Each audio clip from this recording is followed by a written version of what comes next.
नाज़रीन, जो लोग नया देख रहे हैं, जिनको इसके बारे में आइडिया नहीं है, मैं उनके लिए बता दूं कि इंटरसेप्टर्स उन मिसाइल्स को कहते हैं जो एयर डिफेंस के लिए इस्तेमाल किए जाते हैं। ये दुनिया के अंदर अलग अलग मुल्कों ने अलग अलग सिस्टम बनाए हुए हैं, जैसे कि एस सीरीज़ है रशिया के पास, S-400, S-300। इसी तरह HQ-9 जो है वो सीरीज़ एक है चाइना के पास। पैट्रियट मिसाइल जो है एयर डिफेंस सिस्टम वो अमेरिका के पास है। इसराइल के पास जो है वो आयरन डोम के नाम से एक सिस्टम है। तो दुनिया ने अपने अपने सिस्टम बनाए हुए हैं एयर डिफेंस के लिए। तो इसके जो मिसाइल होते हैं ये नीचे से लॉन्च होते हैं ज़मीन से, और फ़िज़ा से आने वाले मिसाइल को, तैयारे को या ड्रोन को निशाना बनाते हैं, और इन्हें इंटरसेप्टर कहते हैं। ये जो इंटरसेप्टर्स हैं इनके मसले पैदा हो गए हैं अमेरिका के लिए। ये बहुत मुश्किल से बनाए जाते हैं, बड़ी टेक्नोलॉजी इनमें इस्तेमाल होती है, और बाद औक़ात पूरे महीने में ये 7, 8, 10 इससे ज़्यादा नहीं बनाए जाते। तो इनके बनाने की रफ्तार बड़ी सुस्त है और इनकी तादाद कम रहती है, और अमेरिका को इसकी किल्लत का सामना करना पड़ रहा है। ये कैसे पता चला, ये मैं आपको बताता हूँ। देखिए, अमेरिका को हमेशा से हमला करने की आदत थी, उन्हें कभी भी हमला रोकने की आदत नहीं रही। यानी वो डिफेंसिव तो कभी हुए ही नहीं, वो हमेशा अटैक कर रहे हैं। आप पिछली आधी सदी या इससे ज़्यादा टाइम निकाल कर देख लें तो अमेरिका ने मुल्कों के ऊपर हमले किए हैं, अमेरिका के ऊपर मुल्कों ने हमले नहीं किए। लिहाजा अमेरिका ने दिफाई साजो सामान बनाने की बजाय ऐसा साजो सामान तैयार किया जिससे दूसरों पर अटैक किया जाता है, और वो मिसाइल उनके पास बहुत सारे हैं, जहाज़ बहुत सारे हैं, हथियार बहुत सारे हैं जिसमें दूसरे मुल्क पे अटैक किया जा सकता है। लेकिन अपने ऊपर होने वाले हमले को कैसे रोकना है, उसके लिए शायद उन्हें अंदाज़ा नहीं था कि कोई उनके ऊपर भी हमला करेगा। अब ये एक नए तरह की सूरत हाल है जिसको सामना करना पड़ रहा है। हालात यहाँ तक चले गए हैं कि यूक्रेन के सदर ने स्टेटमेंट दिया, ज़ेलेंस्की, जिसको याद है कुछ अर्सा पहले जब डोनाल्ड ट्रंप नए नए आए थे तो ज़ेलेंस्की को अपने सामने बैठा के जलील किया था कि ये कपड़े तुम कैसे पहन कर आ गए हो, और जनाब मैं तुमसे बात नहीं करता, और बड़ा डांट दिया था ज़ेलेंस्की को, काफ़ी जलील कर दिया था कि अमेरिका तुम्हें मुफ्त में हथियार दे रहा है और ये कर रहा है वो कर रहा है। तो काफ़ी उसकी बेइज्जती की थी। बाद में यूरोपीय यूनियन ने उसका बुरा भी बनाया था। तो उसी ज़ेलेंस्की से अब अमेरिका ने मदद मांगी है। ज़ेलेंस्की ने कहा कि हमसे अमेरिका ने मदद मांगी है और इंटरसेप्टर्स मांगे हैं, यानी दिफाई साजो सामान मांगा है। हम इस सिलसिले में देखेंगे कि ये हमारे लिए ज़्यादा महंगा ना हो तो हम ज़रूर मदद करेंगे। यानी वो कह रहे हैं देखेंगे जनाब, फिर करेंगे मदद। तो क्योंकि यूक्रेन के पास बहुत सारे हथियार जमा है, स्पेशली एयर डिफेंस के हवाले से, तो अब उनसे मदद मांग रहे हैं। इसका मतलब है किल्लत बहुत ज़्यादा हो गई है मिडल ईस्ट के अंदर। इसराइल के लिए अब जो इंटरसेप्टर मिसाइल्स हैं वो कम होते जा रहे हैं।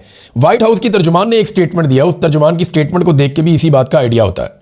तर्जुमान ने यह कहा कि साबिक हुकूमत बड़ी बेवकूफ़ और नालायक थी और वो यहाँ पर मुसल्लत रहे। 4 साल तक अमेरिकन हथियार मुफ्त में यूक्रेन को देते रहे, और ट्रंप ने इस पर माजी में बात भी की है। तो वो पिछली हुकूमत पे बरस पड़े कि जनाब इन्होंने यहाँ से हथियार यूक्रेन को क्यों दिए। तो अब इंटरसेप्टर्स की कमी है। वजह यह है कि ईरान के ड्रोन्स ने बहुत सारे इंटरसेप्टर मिसाइल ज़ाया करवा दिए। ड्रोन आपको पता है $20,000 का, इंटरसेप्टर $1,00,000 से शुरू होते हैं, $4,00,000 तक भी जाते हैं। तो ये बहुत महंगे हैं। अब मिलियंस खर्च किए जा रहे हैं सिर्फ ड्रोन्स को रोकने के लिए। तो ये बड़ी ज़्यादती है, बहुत बुरा हो रहा है अमेरिका के साथ और अमेरिका के इत्तेहादियों के साथ। बहरहाल इसी गुस्से में अमेरिका ने अब शदीद हमले शुरू कर दिए। देखें, दूसरी हिकमत अमली आपके पास क्या होती है, जब आप किसी का हमला रोक नहीं पा रहे होते तो फिर आप बहुत शदीद हमले शुरू कर देते हैं। अब अमेरिका ने जो हमले इस वक्त शुरू किए हैं, 2000 पाउंड वजनी बम वो तेहरान के ऊपर मार रहा है। तेहरान से जो मनाजिर नजर आ रहे हैं वो इंतहाई हौलनाक है। देखिए, तेहरान में लगभग 1 करोड़ लोग रहते हैं, 90 लाख से 1 करोड़ के बीच में तेहरान की आबादी है। गुंजान आबाद इलाका है और बहुत बड़ी आबादी है वहाँ पे इस किस्म के 2000 पाउंड वजनी बमों को मारने का मतलब यह है कि आम शहरियों को मौत के मुंह में धकेलना। अब तक की इतला के मुताबिक 1045 अफराद ईरान के अंदर शहीद हुए हैं, जो आलमी मीडिया पे रिपोर्ट हो रहा है।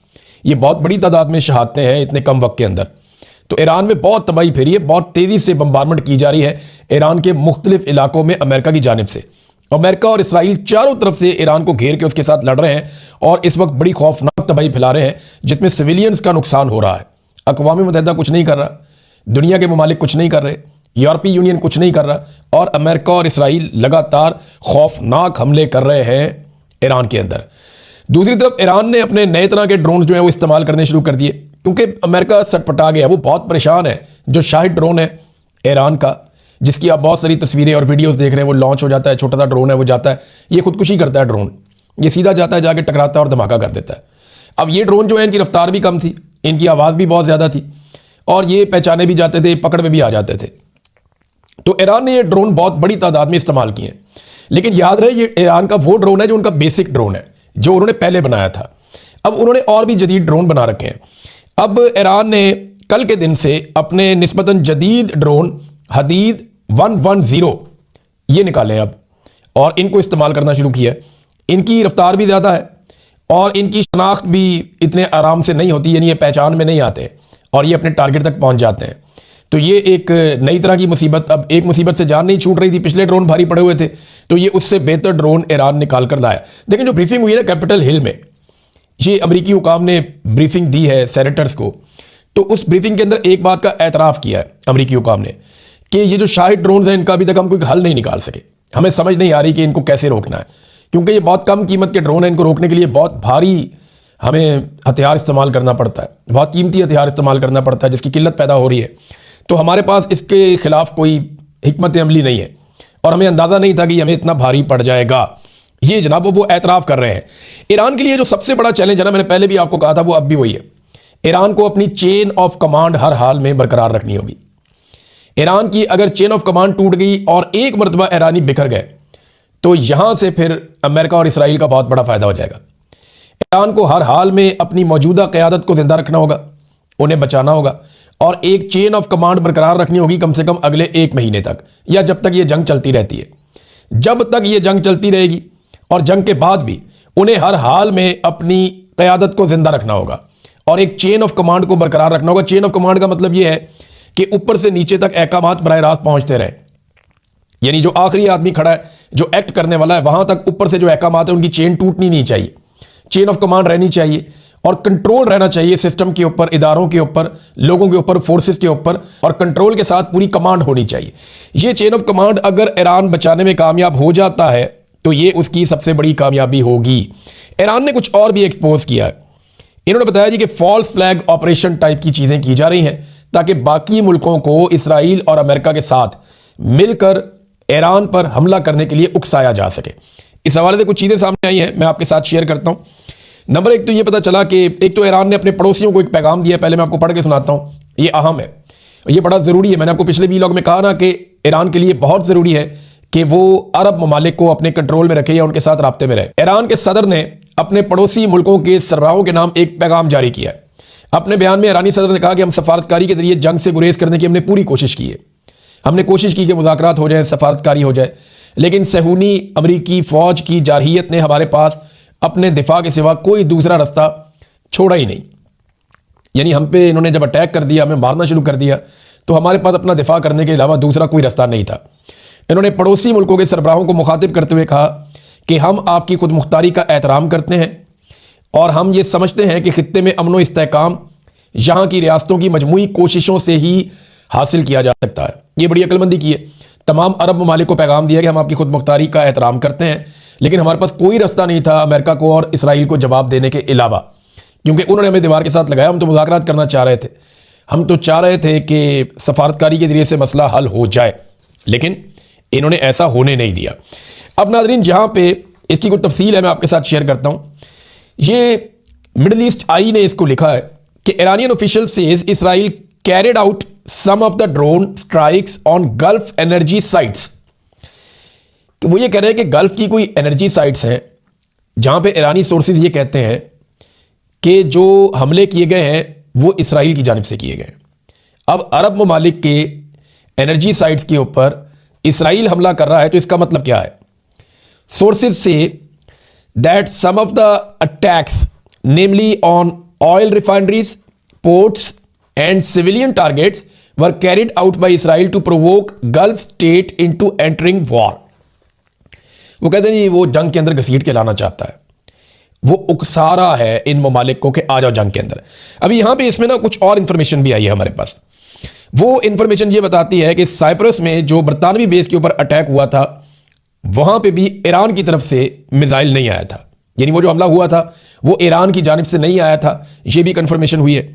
फिर तुर्की में गिरने वाला जो मिसाइल है उसका मलबा जब चेक किया गया है तो ये SM-3 इंटरसेप्टर मिसाइल है, यानी ये भी ईरान का नहीं है। इंटरसेप्टर तो ईरान के पास है ही नहीं, ये तो अमेरिका या इसराइल इस्तेमाल करता है। तो ये वहां पे आया, तो तुर्की के अंदर भी जो मलबा गिरा, तो अब कोशिश ये कर रहा है इसराइल के किसी तरह से उकसा गए। और इससे पहले कुछ बंदे पकड़े गए कतर में और सऊदी अरब में जो मुसाद के लिए काम कर रहे थे, उन्हें गिरफ्तार कर लिया गया और वो बम लगाने के मंसूबे बना रहे थे इन दोनों मुल्कों में और वो पकड़े गए। वजह ये उसमें समझ आ रही है कि यहाँ बम लगाए जाए, इन मुल्कों को उकसाया जाए और सारे अरब ममालिक मिलकर ईरान के ऊपर अटैक कर दें, तो इसराइल के लिए, अमेरिका के लिए सूरत और बेहतर हो जाएगी। अब ये नाजरीन एक फॉल्स फ्लैग ऑपरेशन टाइप की सूरत पैदा की जा रही है, लेकिन ईरान ने इसमें ना सिर्फ खबरदार किया है बल्कि अपने पड़ोसियों के नाम एक पैगाम भी वाज़े तौर पे उन्होंने जारी कर दिया है। नाज़रीन, इराक का इलाका है नजफ़, ये एक सहरा है नजफ़। यहाँ पे कमांडोज उतारे गए हेलीकॉप्टर के ज़रिए से। ये कुछ 6-7 हेलीकॉप्टर आते हैं और वो ये कल की बात है, और उन्होंने सहरा के अंदर कमांडोज और साजो सामान उतारा है। इसके बारे में जब उन्हें इन्फॉर्मेशन मिली तो उन्होंने अपनी जासूसों की एक टोली रवाना की, अपनी फ़ौज की, इराक ने, इराकी ऑफिशियल्स ने, कि जाके चेक करके आओ कि ये कौन लोग हैं। और उस टोली के ऊपर अटैक हो गया जिसमें 2 लोग उनके शदीद जख्मी हो गए और एक फ़ौजी उनका जाँ बहक हो गया। तो इराक इसके ऊपर इन्वेस्टिगेशन कर रहा है। अब जो अब तक इसके बारे में पता चला है, ये कन्फर्मेशन नहीं है, लेकिन ये पता चला है कि ये अमेरिकन और इसराइली कमांडो हो सकते हैं जिन्हें साजो सामान के साथ उतारा गया है, या कोई और मलेशिया हो सकती है जिनके लोग उनके लिए काम कर रहे हैं, अमेरिका और इसराइल के लिए। बहरहाल हेलीकॉप्टर के जरिए से इनको उतारा गया है और इनके पास जदीद आलात हैं, कुछ साजो सामान है जंगी, और बहुत मुमकिन है कि मलेशिया जो लड़ना चाह रही हैं ईरान के साथ, ये उनको हथियार फराम करें और जो निगरानी के आलात हैं वो भी यहाँ पे इस इलाके में लगाए जाएँ ताकि ईरान के ख़िलाफ़ इस सारी सूरत को इस्तेमाल किया जा सके। तो देखें, ये ईरान के ऊपर कुर्दों ने भी अटैक किया है, और जो कुर्द हैं ये बड़े सख्त गिर हैं, बड़े ज़बरदस्त लड़ते हैं और शानदार लड़ाके हैं। ये सलाहुद्दीन अयूबी जो है वो कुर्द थे और इन्होंने यरूशलेम को फतह किया था। तो कुर्द बड़े लड़ाका हैं, बड़े शानदार लड़ने वाले लोग हैं। तो कुर्द जो है ना, ये तुर्की की, ईरान की, ये जो सरहदी इलाके हैं, कुछ इराक, कुछ शाम, ये इन इलाकों के अंदर ये बसते हैं। तो कुर्दों ने अटैक शुरू कर दिया है और उनको भारी हथियार फराहम किए गए हैं अमेरिका की जानिब से, इत्तेहादियों की जानिब से, कि ईरानी फोर्सेस के ऊपर अटैक करो। तो वहाँ पे एक जंग जैसी सूरत लग गई है और इस सूरत हाल में अमेरिका की जानिब से फ़िज़ाई मदद भी की जा रही है, इसराइल की जानिब से फ़िज़ाई हमले भी किए जा रहे हैं। जहाँ पे कुर्दों को मुश्किल आती है वहाँ पे हमले किए जाते हैं। तो ईरान को चारों तरफ से घेर के मारने की कोशिश कर रहे हैं इसराइल और अमेरिका। देखिए, हम आपको ये तो बताते हैं कि ईरान के हथियार काबू नहीं आ रहे, हम ये भी बताते हैं कि वहाँ पैसे का मवाजना भी कोई नहीं है, ईरान बहुत सस्ते में काम निपटा रहा है। हम ये भी बताते हैं कि कम वसाइल के बावजूद ईरान ने बड़ी मुश्किल सूरत हाल के बावजूद बड़ा अच्छा परफॉर्म किया है। लेकिन हमें ये याद रखना पड़ेगा कि आज भी ज़्यादा नुकसान ईरान का हो रहा है, आज भी एक बड़ा नुकसान हो रहा है। माली एतबार से अगर आप देखें तो गल्फ ममालिक का बहुत नुकसान हो गया, $3 अरब का तो सीधा सीधा इसराइल का नुकसान हो गया, और बाकी जो नुकसान हो रहा है उसका तखमीना बाद में लगा लेंगे। जो अमेरिकन का नुकसान हो रहा है वो आपके साथ है, और जो क्रेडिबिलिटी इनकी जा रही है, जो इज्जत इनकी खराब हो रही है, वो भी आपके सामने। अमेरिकन तैयारे भी एक एक करके गिर रहे हैं। तो ये अमेरिका के लिए बड़ी शर्मिंदगी वाली सूरत हाल है। नाज़रीन, पुतिन भी अब मैदान में आ गए हैं, क्योंकि देखें जो इन्हिसार है ना गैस का, यूरोपीय यूनियन देखें वो बहुत काम करते हैं, उनकी बहुत सारी फैक्ट्रियाँ चलती हैं, बहुत सारा बिजनेस करते हैं पूरी दुनिया में। तो यूरोपीय यूनियन के जो ममालिक हैं वो बड़े तरक्की याफ्ता ममालिक हैं और उन्हें गैस की ज़रूरत है।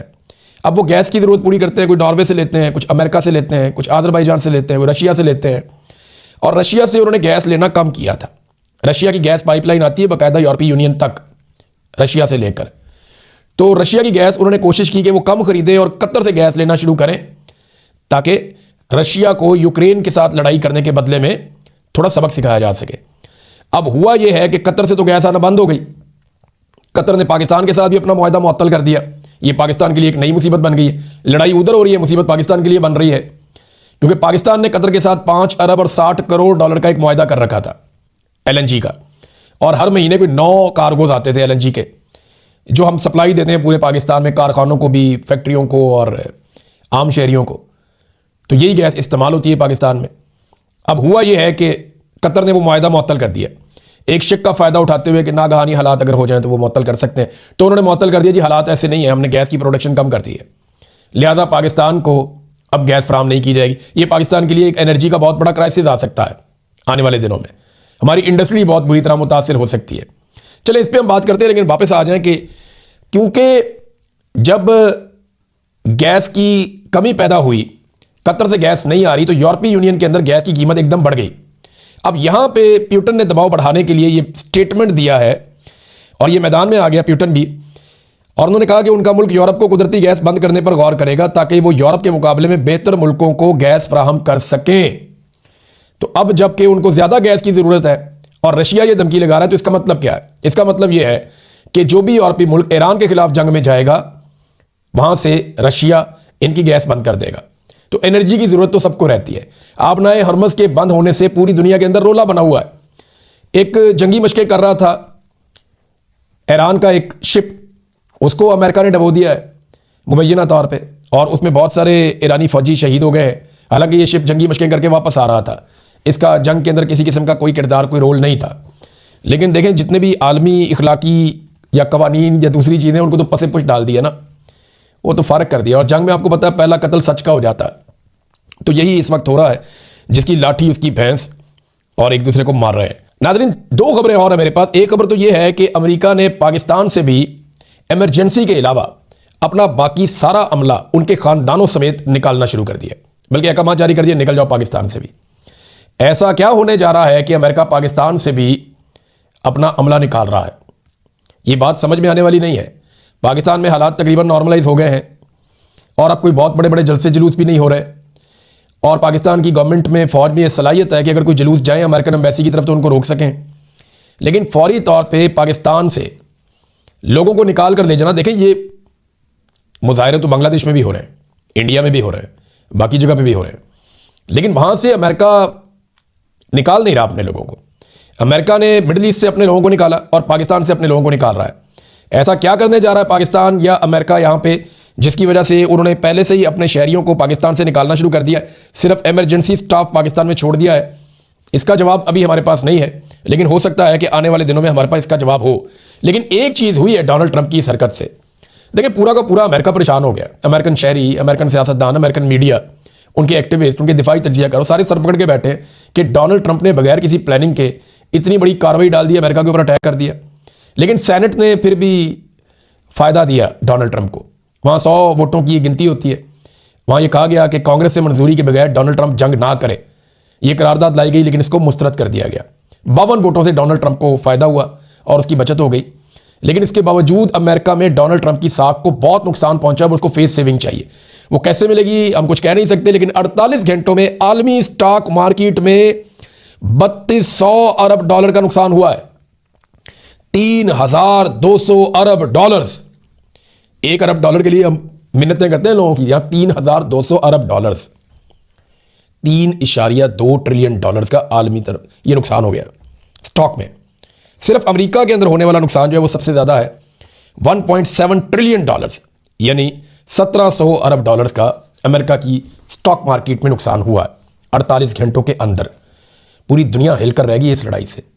अब देखना यह है कि फेस सेविंग अमेरिका कैसे हासिल करता है, और क्या ईरान अपनी चेन ऑफ कमांड बरकरार रख सकता है?